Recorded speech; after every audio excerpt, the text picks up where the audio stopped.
everyone, so we are going to be making brownies today with some peanut butter and some Oreos. It's going to be very decadent, but we have to rinse and drain our cans of black beans first. So I have 2 cans of black beans.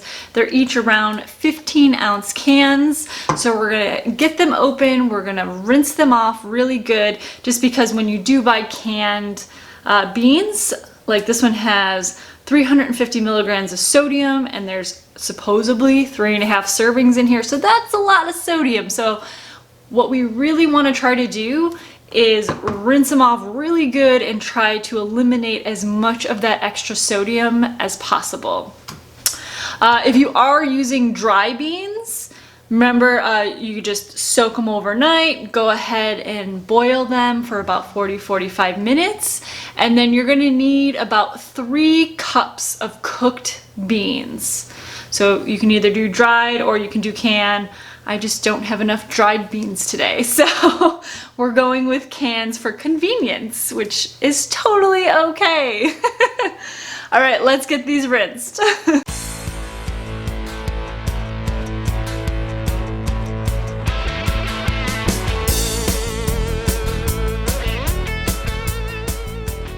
So the next thing we're gonna do is we're basically going to be, I guess, making a fake egg, a flax egg.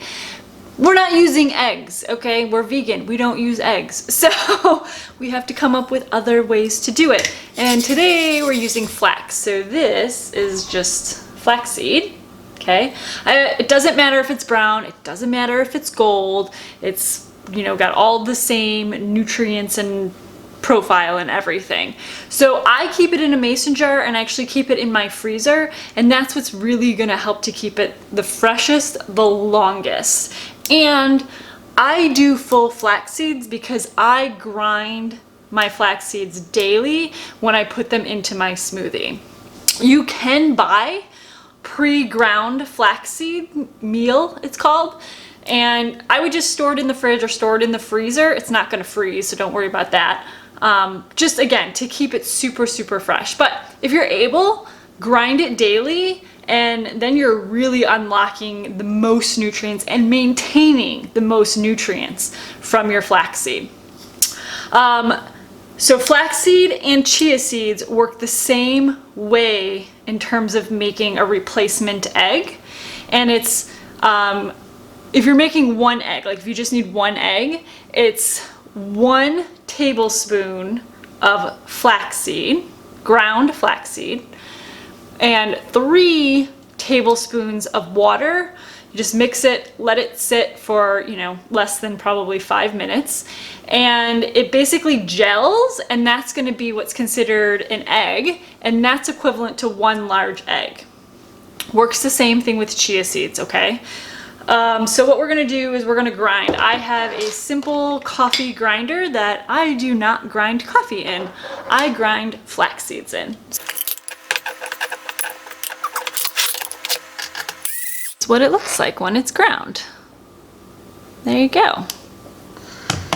So I'm just gonna measure out 4 tablespoons of the ground flaxseed, and then I'm gonna add my water, and we're just gonna let it sit, and we'll check on it in a few minutes.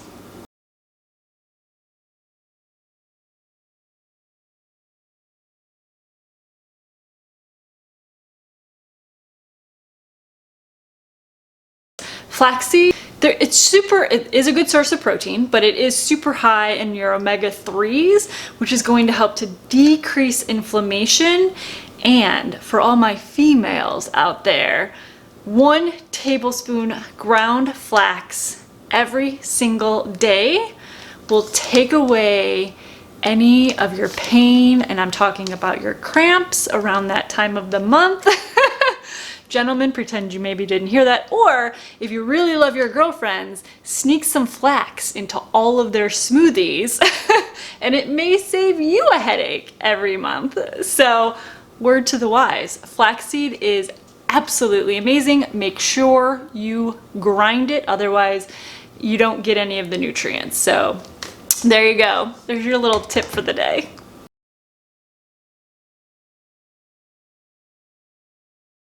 Make sure you preheat your oven. So your preheat is gonna be at 350 degrees Fahrenheit. Okay guys, are you ready to get started? We're gonna be basically making the base of our brownies right now. And if you remember, that amazing flaxseed water combination is now a gel. So that's gonna go in there. Let me grab the beans. So we have our beans. We're gonna dump them right into the food processor. We're gonna dump in our flax egg. So first we have baking powder, and that's going to be 3 teaspoons. Next up we have 1 cup of cocoa. So you can use cocoa, you can use cacao, you can use carob. I'm gonna use cacao because it's what I have. I like the flavor of it. Remember, they're brownies, so we want them to be super chocolatey. Okay.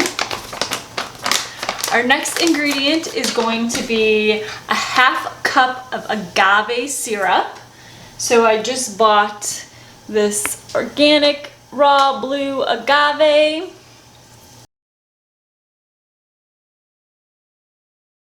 Next ingredient is going to be a 1/4 cup of brown sugar. So I don't have brown sugar, but I bought raw cane sugar, which I've never used before, but it says that it substitutes like cup for cup replacement for regular sugar. So we are going to do 3 tablespoons of melted coconut oil. I buy, what is this one? Unrefined, which I'm just gonna measure out 3 tablespoons and put it right into the measuring cup. The other thing you need to know about coconut oil is it will be solid, basically at room temperature, until the temperature reaches above 74 degrees, and then coconut oil will turn to a liquid.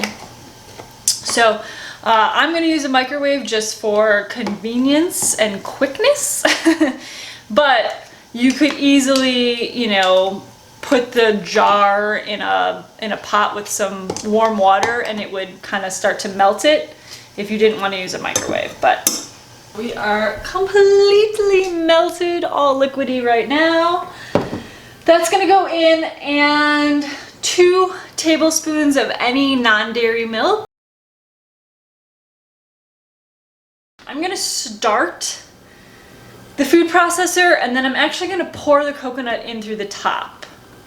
It doesn't say to do that in this recipe, but I feel like coconut oil, remember, once the temperature starts to decrease, it's gonna start to solidify. So it's tough to use it when you're doing baked goods, because as you're mixing your ingredients, it will start to solidify. So I'm just gonna pour it in. I don't think it's really gonna matter, so here we go.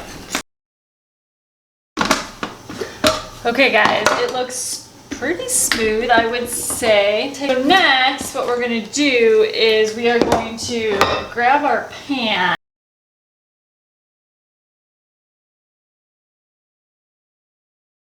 Okay, well, I've been cooking this for almost an hour, and clearly it's jiggly. Let me show you. And it's less jiggly, but it's like jiggly. Which sucks. So it never said what size pan to put it in, but clearly it should have been probably a 9 by 12. So I'm gonna scoop out some of the jiggliness and put it into one of these and put them back into the oven and see how long it takes. So 9 by 12 next time. Lesson learned.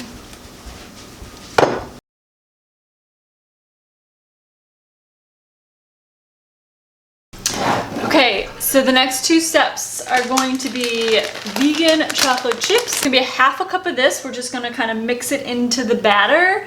And then we're going to use a tablespoon of peanut butter, crunchy or creamy, whatever your preference. Tablespoon of this, and we'll just, again, swirl it on in. And then we're gonna pop it in the oven for 40 minutes at 350.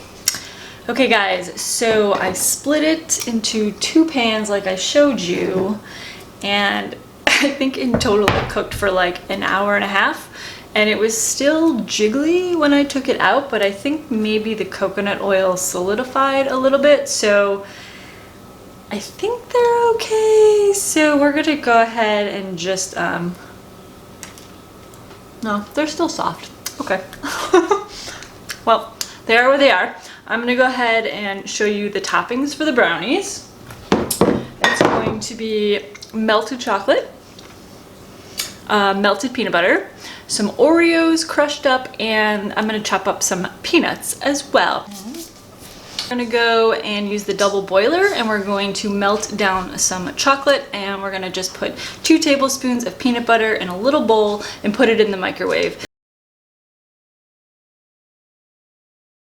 And that's it for this week's recipe video. Brownies with peanut butter and chocolate and Oreos. Now, mind you, if you do not want gluten in this recipe, do not put the Oreos on top. So that would be the only change that you would have to make. If you do end up making this recipe and figuring out the pan size, please leave a comment down below and let me know how it turned out. And if you're interested in more recipe videos, go ahead and hit that subscribe button, and we'll see you on the next recipe video, guys.